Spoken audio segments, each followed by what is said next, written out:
And now with Michael's help, we continue the journey. Here's the third promise Mark made to me. He said, if we do it right, and I want you to underline those words because in the future as well as in the past, we've got to continue to do it right. As a distributor, as a sponsor, from the medical board, to the executives of the company, to the staff that represents and helps Herbalife distributors around the world, to each distributor, here's one of the keys to our reputation of the future, and that's doing it right.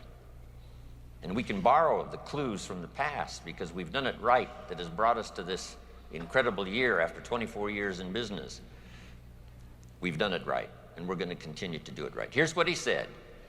We can make a positive contribution to the lives of millions of people. Now that staggered my imagination. I could see thousands, I could see tens of thousands, I could see hundreds of thousands. That's not what Mark said. Mark said millions. Guess what it turned out to be? Millions. I learned very quickly to trust Mark's judgment and his vision because in those early years, he could see much further down the road than I could. Wow. And over time, he affected me a lot more than I affected him. He taught me more than I taught him. It's true in the beginning, I was his mentor, counselor, advisor, friend, whatever. But over time, those years that I knew this extraordinary young man, he taught me more than I taught him. And it's true, with his partnership, we were able to reach and touch the lives of millions of people. What an extraordinary journey it's been for me. Now,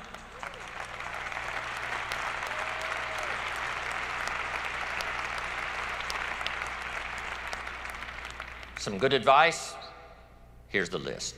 Fine-tune your listening skills. I know yesterday was challenging, the day before with our special group. It's all been challenging, right? To sort of shut out the world for a while and, you know, let everything have its place out there while we move in here and concentrate on what's being said, the testimonials and the advice and the teaching and the training and all of the stuff that you've had to absorb. But not only here, when you get back, fine-tune your listening skills so that you can listen to some of your own distributors who are ready to move up and maybe you've sort of missed it.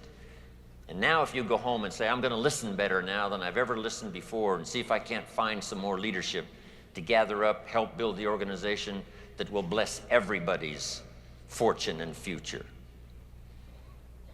Listen to the testimonials. Listen intently to every class that's being conducted, even if you've heard it 100 times. Listen intently one more time. You'll pick up something you've never picked up before. Here's the next one. Listen to your heart. Listen to yourself.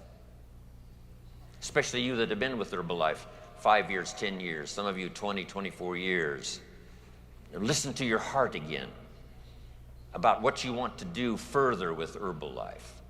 You've come a long journey, but maybe there's some goals, there's some things that you'd like to do and like to accomplish that your heart now can tell you if you'll just take the time to do the listening. And that's my next point. Set some challenging goals. Don't wish it was easier. Wish you were better. Okay, don't wish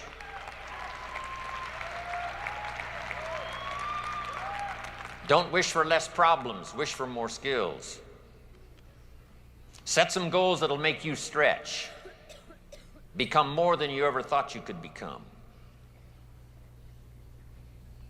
Not only business goals. I know some of you that are a get team, you're trying to get the millionaire team. Some of you that are a millionaire team, right? You're working hard to finally qualify for president's team. But here's what else I'm asking you to do. Set some personal goals. You know, who do you want to become? And set some goals for your family. They're depending on you to help set their goals. They can think of some things, but you've got to fill in all the rest about what's important for family, for future. So take on that responsibility of setting family goals, personal goals.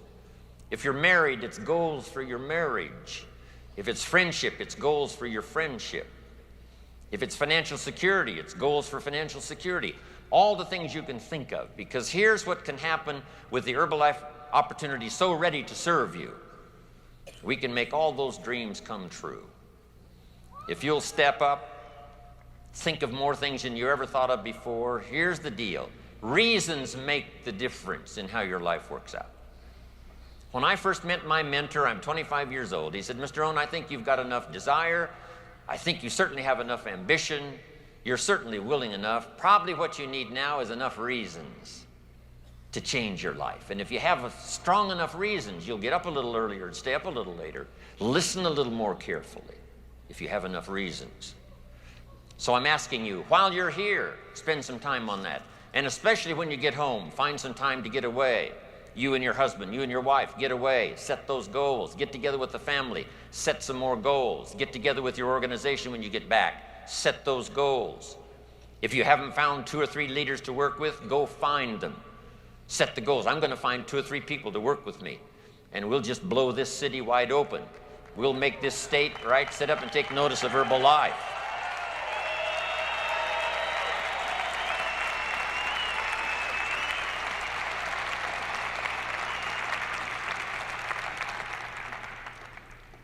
Now, here's what's next. Pray for patience. Doesn't come easy. All of us, especially that are ambitious to succeed, ambitious to help someone to succeed, ambitious to conquer our world, do the best we possibly can. It's not that easy to be patient, but I'm asking you to pray for it. Sometimes it's got to come as a gift.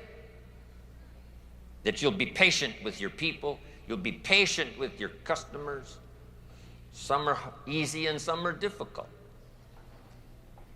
That little morning prayer, dear Lord, give me the patience today to handle somebody's upside down personality, right? That's going to challenge me.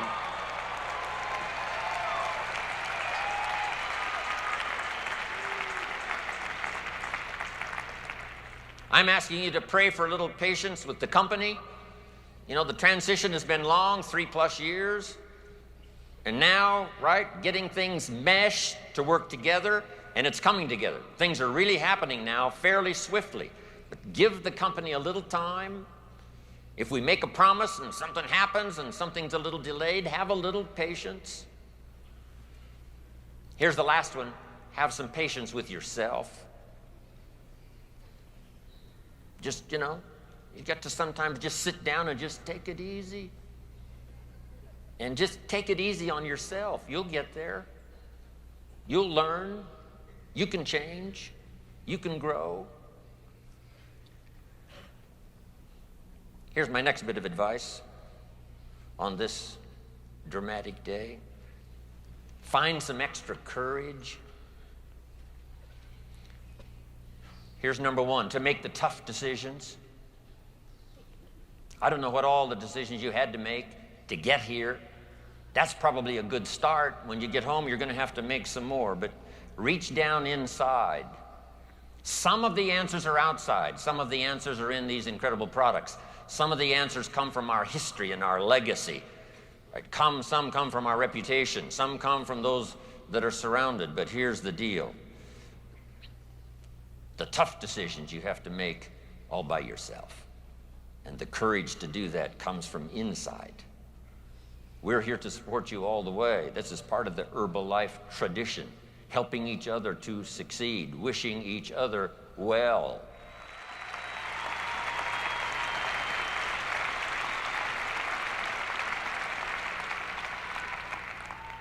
Here's another one now, public courage.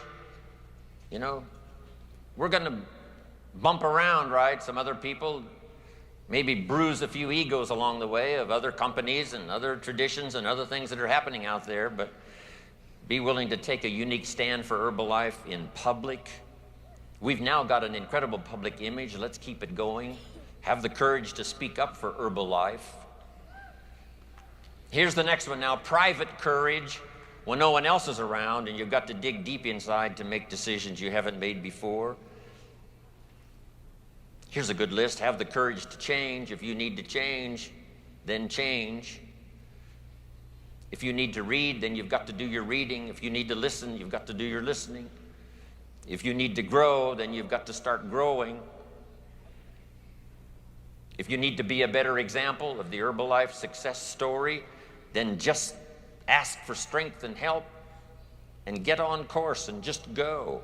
Here's the next one, the courage to forgive. We've got egos and personalities, you know, plenty, especially gathering all of us here, 10,000 in Nashville. And sometimes we, you know, bump into each other. You got to learn to say, pardon me. All the things that keep us, you know, going down the same road here. You know, egos bump up against each other. Once in a while in the early days, some had such huge egos when we knew they were coming to town, we enlarged the doors so that they could get through the door with their egos. But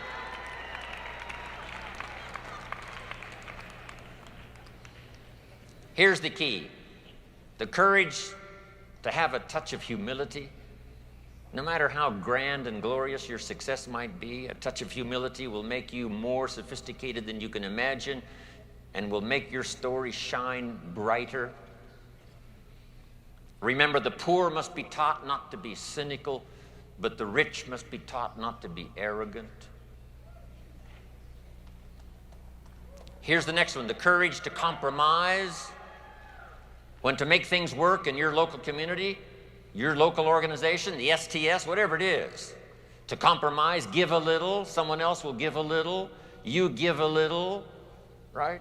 Not so demanding. We don't want to let everything just fly apart. Everything does have to work well, but learn to work together. If you'll have the courage to do that, I promise you, Herbalife is going to be secure for the future. Here's the next one, courage to risk. For some of you, it took a lot of courage to be here, risking the time, risking the arrangements you had to make, risking the promises probably some of you had to make to get here. Now you got to go home and make those promises come true.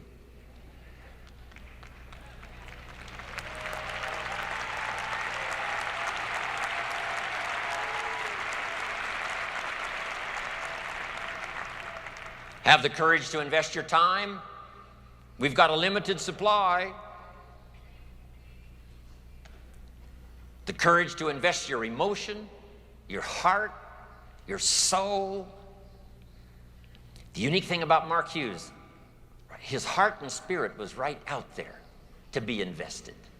So it got bruised and so it got misunderstood, but he was always willing to risk it, to risk taking the first step, to risk the first phrase, I love you, even though you weren't quite sure you were going to hear one back. You just risk it.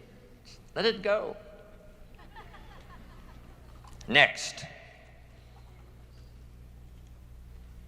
the challenge for all of you here, since you have done extraordinary things to get here, now use all of that it took to get here to now become a leader. Your family needs an extraordinary leader. Your community needs an extraordinary leader. Your organization needs an unusual leader. To make all the promises that our marketing plan says and that our history says is possible, now comes the challenge of leadership to make sure that all of that happens. Here's the key now on leadership. Be willing to accept the opportunity and the responsibility. Become a leader to your customers. We've talked a lot about that yesterday. Helping customers through that early look at what we've got that could be the answer to their challenges. And sometimes it takes somebody to take them by the hand and say, hey, it's going to be okay. Let me show you. It's going to be okay. Let me show you. Become a leader and inspire your inner circle. Don't be the person who can inspire their organization but not their children. Help your organization set goals and help your children set goals. Help people make wise decisions about how to proceed and what to do with their time and their money. What to do with the opportunity so that it doesn't slip through their fingers and someday they'll regret that they let it get away. Next, I ask you to work on all of your skills and all of your gifts. It's been my challenge since coming from the farm country of Idaho. Working on my gifts, working on my skills so that they found a place for me. There's an ancient phrase that says this from the old prophet: if you work on your gifts, they will make room for you. If you work on your gifts, they'll make a place for you. You'll have a place to serve, a place to be effective, a place to have influence. If you work on your skills, work on your gifts. I've got to be one of the good examples. Look where my gifts have brought me. From the farm country of Idaho to Nashville, Tennessee. Wow.